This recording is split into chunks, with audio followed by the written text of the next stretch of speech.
नमस्कार, नमो नारायण। गीता दैनिक दैनिक के अंदर आज हम प्रवेश कर रहे हैं 300 डेज, 300 दिन हो रहे हैं भाई आज।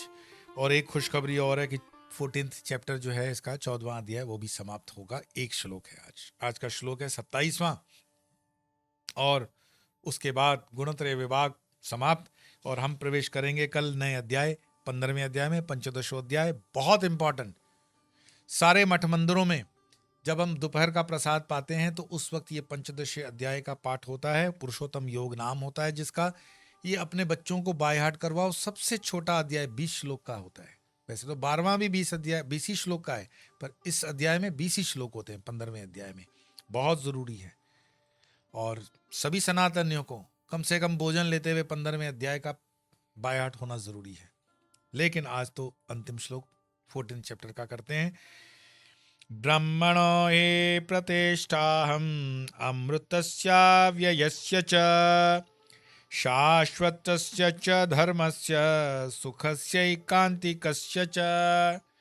ओम तत्सदिति श्रीमद्भगवद्गीतासु उपनिषत्सु ब्रह्मविद्यायां योगशास्त्रे श्रीकृष्णार्जुन संवादे गुणत्रय विभाग योगो नाम चतुर्दशोऽध्यायः। श्रीकृष्णार्पणमस्तु।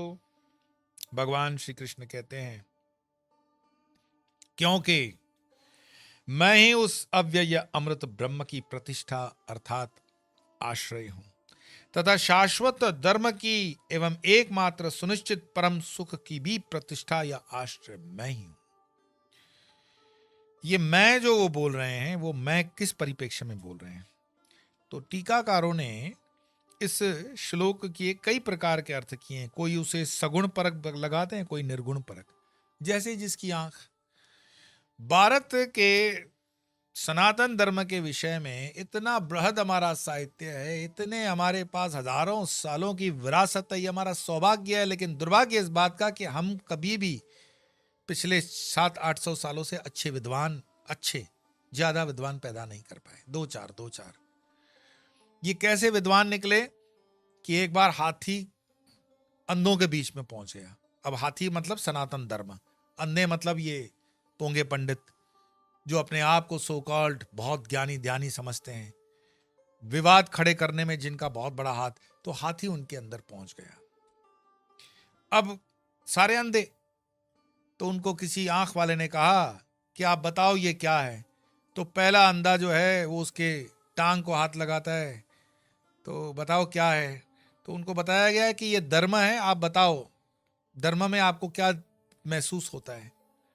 था तो वो हाथी, पर सनातन धर्म से जोड़ करके सुनना। तो पहला अंधा कहता है ये खंबा है, खंबा। अंधा था। हाथी की 4 टांगे नहीं, एक टांग को छू करके कह रहा है कि ये खंबा है, खंबा। दूसरे ने पेट को हाथ लगाया तो बोले हाँ ये बहुत बड़ा मैदान जैसा है कुछ। एक ने कान को हाथ लगाया तो कान की व्याख्या दी।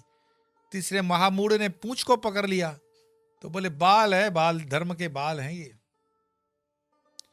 अभी तो हमने सिर्फ 4-5 अंधों को उतारा है। वर्तमान भारत के अंदर हजारों की संख्या में ये अंधे घूम रहे हैं और ना उनको सुनना है ना समझना है धर्म को। उनको सिर्फ एक दूसरे की टांग खींचनी है। कोई नाच गा करके भागवत सुनाएगा, कोई ठुमके लगा के रामायण सुनाएगा, कोई हनुमान चालीसा में विकृतियां निकालेगा, कोई हनुमान को अपने गुरुजनों का दास बताएगा, कोई लड्डू गोपाल को बोलेगा कि इसने क्या बड़ा काम किया है। धर्म की ये दुर्दशा ज्यादा दिन नहीं रहेगी, क्योंकि धर्म की स्थापना के लिए ये काल प्रारंभ हो चुका है। ये काल इसीलिए प्रारंभ हो चुका है कि मैं बता रहा हूं ये 1000 दिन के अंदर स्थापित हो जाएगा धर्म भी। और इस तरह के जो ये दकियानुसी धर्म का प्रचार प्रसार करने वाले, सनातन धर्म को कमजोर करने वाले आए हैं, इनका अंत सुनिश्चित है। तो कुल मिलाकर के निर्गुण परक विवाद का मुख्य विषय प्रतिष्ठा शब्द है। यदि प्रतिष्ठा का अर्थ उपलब्धि स्थान लिया जाए तो सगुण परक अर्थात सुसंगत होगा, और यदि इसका अर्थ आधार या अधिष्ठान लिया जाए तो निर्गुण परक अर्थ ही संगति लग सकती है। यहां ऊपर से सगुण उपासना का प्रसंग चल रहा है, अतः अधिक उपयुक्त सगुण परक अर्थ ही होगा। दोनों का अर्थ उल्लेख करते हैं कि यहां अमृतस्य आदि सभी विशेषण षट्यंत है, अतः इनका संबंध ब्राह्मण पद के साथ होगा। और वह इस प्रकार अमृतस्य अविनाशी अव्ययस्य अविकारी शाश्वतस्य नित्य धर्मस्य धर्मस्वरूप एकांतकस्य अखंड एकरस्य एकमात्र सुखस्य सुख स्वरूप ब्रह्मण ब्रह्म की अहम यानी मैं श्री कृष्ण। कौन मैं? श्री कृष्ण, वो जो परब्रह्म परात्पर है वो श्री कृष्ण। प्रतिष्ठा यानी उपलब्ध स्थान हूं। और निर्गुण परक अर्थ में ब्रह्मण शब्द का अर्थ होगा श्याम ब्रह्म श्री कृष्ण, और अहम पद का अर्थ होगा अमर्थ शुद्ध साक्षी। साक्षी ही संपूर्ण प्रपंच का अधिष्ठान है, अतः सगुण ब्रह्म श्री कृष्ण का अधिष्ठान भी वही है। इस दृष्टि से निर्गुणवादी टीकाकार इसका निर्गुण परक अर्थ करते हैं। अब यहां पूज्य महाराज जी कहते हैं कि मैं विचार अपना रखता हूं कि भगवान कह चुके हैं कि निर्विशेष ब्रह्म की प्राप्ति का साधन मैं सविशेष ब्रह्म हूं। इसीलिए वे कह रहे हैं कि उस निर्विशेष की प्रतिष्ठा या आश्रय या उपलब्धि स्थान में मैं सविशेष ब्रह्म श्री कृष्ण मैं ही हूं। यद्यपि निर्विशेष ही सविशेष की प्रतिष्ठा हो सकती है। आप कहोगे ये निर्विशेष सविशेष स्वरूप निराकार साकार, इसको इस तरह से देखेंगे। तथापि उसकी उपलब्धि का मुख्य साधन होने के कारण भगवान ने सविशेष को ही निर्विशेष की प्रतिष्ठा बतलाया है। इसका यह भी कारण हो सकता है कि अर्जुन को ऐसी शंका न हो जाए कि हमें जब आपका निर्विशेष स्वरूप प्राप्त करना है तो हम आपकी उपासना क्यों करें। अब समझ में आया ये सारे श्लोक कैसे भगवान क्यों बोल रहे हैं। तो भगवान कहने का मतलब श्री कृष्ण के संदर्भ में मैं कह रहा हूं कि कई श्लोक पहले बच्चे को जब स्कूल में हम जाते हैं तो एक थियरम जो गलत होता है 6th क्लास में वो 7th क्लास में अपने आप मैथ्स के अंदर राइट हो जाता है। आधार लेकर के उसको फिर समझाया जाता है। और भी उसको अगर हम परिपक्व तरीके से सीखें तो इमली घर के अंदर किचन में रखी हुई है और एक बच्चे को बोला गया कि इमली मत खाना, उससे गला खराब होता है। बच्चे ने मान लिया कि इमली खाने से गला खराब होता है, लेकिन वही माँ इमली निकालती है, पानी में भिगोती है, उसको लिक्विडिफाइड जो भी है पदार्थ बना के दाल में डालती है। अब वो बच्चा पूछेगा कि जब इमली खाने से गला खराब होता है माँ, तो एक तो तुमने किचन में रखी क्यों, और दूसरी बात ये दाल में तुम क्या उसका पानी बना के डाल रही हो। या मान लो वो जो तुम पुचकारी जिसको बोलते हैं, गोलगप्पे वगैरह जो होते हैं, पानी पूरी, उसमें वो चटनी डालते हो, तो अगर उस इमली से गला खराब होता है तो ये क्यों डाल रही हो। तो जवाब ये होगा कि देश काल परिस्थिति पात्र तो मैंने बोल दिया, पर इसकी उपयोगिता जो है, उसकी उपयोगिता दाल के अंदर उसको डाइजेस्ट करने में, पचाने में आपको सुरुचिकार होगी।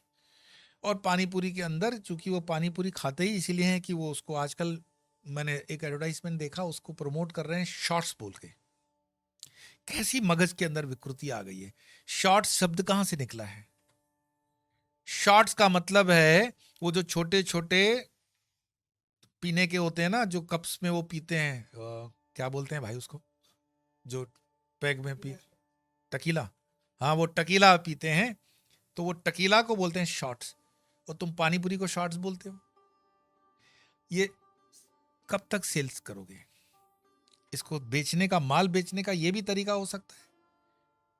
तो टकीला से शॉर्ट्स निकला हुआ जो है तो अपवित्र शब्द, उस शॉर्ट्स को उसने पानी पूरी से जोड़ा हुआ है। पानी पूरी शॉर्ट्स। आपकी वृत्ति देखो कहां पहुंचती है, और इसमें कोई सनातनी ऑब्जेक्शन नहीं कर रहा है। कुल मिलाकर के इमली पे ही आ जाते हैं, क्योंकि ये फिर विचार में थोड़ा सा खट्टापन ला देगा। तो इमली वो माँ को पूछता है कि तुमने कहा मेरा गला खराब हो जाएगा, तो तुम दाल में क्यों डाल रही हो, ये टकीला शॉट्स वाले पदार्थ में क्यों डाल रही हो। तो माँ उसको बताती है कि ये तो अपने को थोड़ा सा उत्तेजित करने के लिए हम ये खाते हैं ना, और फिर वो थोड़ा सा एक्साइट फील हो कि कुछ नया खाया। और इसके बाद खाने के मैं बता रहता हूँ, सावधान हो जाओ। आजकल गरगर नल तो हो गया, और वो गरगर नल का पानी उसमें जा रहा है भाई, और उस नल के बाद नीचे का नल खुलता है, उसको इलाज करने में हजारों रुपए का खर्चा हो जाता है, तो धन का नल खुल जाता है। तो या तो पवित्रता रखो, ठीक रखो, साफ सफाई से करो, घर में खाओ, ये जो रेडियो पे चल रहे हैं इनसे सावधान हो जाओ। क्यों अपने स्वास्थ्य से खेलते हो? घर में बनाया जा सकता है।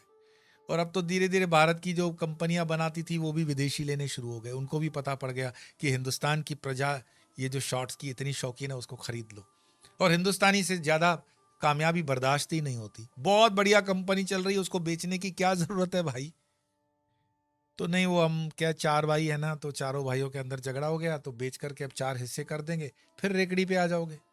फिर बाप दादे के नाम से जो इतनी बड़ी कंपनी बनाई, वो चाहे मिर्च राम हो, हल्दीराम हो, उसे क्या फर्क पड़ता है? लेकिन वो कंपनी टूट करके टुकड़ों में आ जाएगी। हिंदुस्तानियों का विजन इतना बड़ा हो ही नहीं सकता अंग्रेज की तरह कि वो कैप्चर करके बहुत बड़ी टाटा बिरला जैसी कंपनी बनाए। कुल मिलाकर के अपने स्वास्थ्य पे भी ध्यान दो, अपने अध्यात्म पे भी ध्यान दो। अच्छा खाओगे तो अच्छे विचार बनेंगे। और खाने से पहले जो प्रार्थना 15वें अध्याय की होगी वो कल से प्रारंभ होगी। और 15वां अध्याय मैं जब भी गीता कोर्स का प्रारंभ करता हूँ तो 15वें अध्याय से करता हूँ, ताकि मेरे साथ जो गीता पे आ रहे हैं 7-8 दिन सेशन में, उनको 15वें अध्याय से भोजन का प्रारंभ हो जाए। और इस गीता का जो सेशन शुरू करेंगे, पेड सेशन होगा, रेजिडेंशियल सेशन होगा। आप बताओ कौन से दिनों से करना ठीक होगा? 7 दिन से ज़्यादा हम नहीं रखेंगे। तो आपके सुझाव, आपके कमेंट्स और थोड़ी सी सेवा कि इसको आप आगे 10-10 लोगों तक पहुंचाओ, क्योंकि 300 दिन तो हो गए। 60 दिन के बाद ये गीता समाप्त करके हम इस गीता को शायद दूसरे तरीके से वेबसाइट वगैरह पे ले जाएंगे। तो इसका लाभ आप ले रहे हैं, औरों को भी देंगे। इन्हीं शुभकामनाओं के साथ श्लोक का एक ही श्लोक है 27वां, उसका पाठ करते हैं। ब्रह्मणो ये प्रतिष्ठा अमृतस्य व्ययस्य च शाश्वतस्य च धर्मस्य सुखस्यैकान्तिकस्य च। ओम तत्सदिति श्रीमद्भगवद्गीतासु उपनिषत्सु ब्रह्मविद्यायां योगशास्त्रे श्रीकृष्णार्जुन संवादे गुणत्रय विभाग योगो नाम चतुर्दशोऽध्यायः। ओम श्री कृष्णार्पणमस्तु। आज इतना ही, कल मिलते हैं 15वें अध्याय में। तब तक के लिए नमो नारायण।